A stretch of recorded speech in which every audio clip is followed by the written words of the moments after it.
Director General of the World Trade Organization, has urged countries not to block the export of basic foods and shortages caused by Russia's invasion of Ukraine. That situation, as we've been reporting here on World Business Report, is getting worse. On Tuesday, the President of the European Commission, Ursula von der Leyen, issued this warning about the impact it was having on developing countries. Global wheat prices are skyrocketing, and it's the fragile countries and vulnerable populations that suffer the most. Bread prices in Lebanon have increased by 70%, and food shipments from Odessa could not reach Somalia. Well, we wanted to take a closer look at what's actually happening in Somalia, which is also suffering the worst drought that it's faced in the past 4 decades. So we decided to speak to Ahmed Khalif. He's Somalia's country director for Action Against Hunger. We're seeing increasing levels of both food and water prices in Somalia, significantly impacting families' access to food.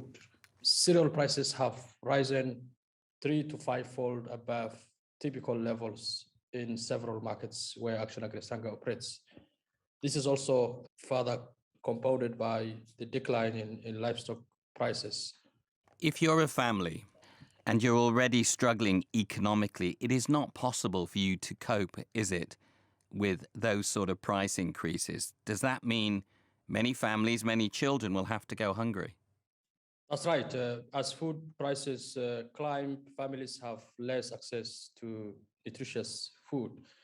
For instance, the amount of cereal that could be purchased with the sale of a goat in Somalia, for example, has decreased by as much as 80 to 90% because of the increasing. So the price of a food basket has risen so steeply, while the prices for animals, which they normally use to exchange, has gone down. So families, more and more families are now getting displaced, coming to urban centers to seek humanitarian assistance, while others have to stay hungry for hours just and not knowing where they will get their next meal.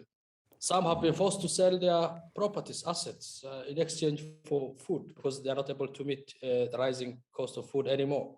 You're painting a very graphic picture of a situation that seems to be spiraling out of control. Can you give us an idea, when you're talking about malnourishment specifically, what sort of increase in cases have you seen over the last few months?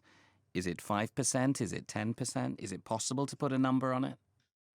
So the drought emergency has really intensified in Somalia, which also affects domestic cereal production. And so we're seeing a 2-fold increase in the number of people facing extreme levels of food insecurity since the beginning of the year.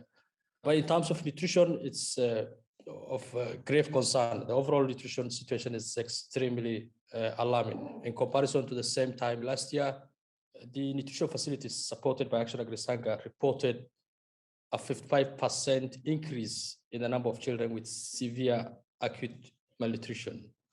Those world leaders in Davos who are trying to get some of that grain, that Ukrainian grain, out to countries like Somalia, if they're not able to do that in the next few months, what will happen to many of the people in Somalia?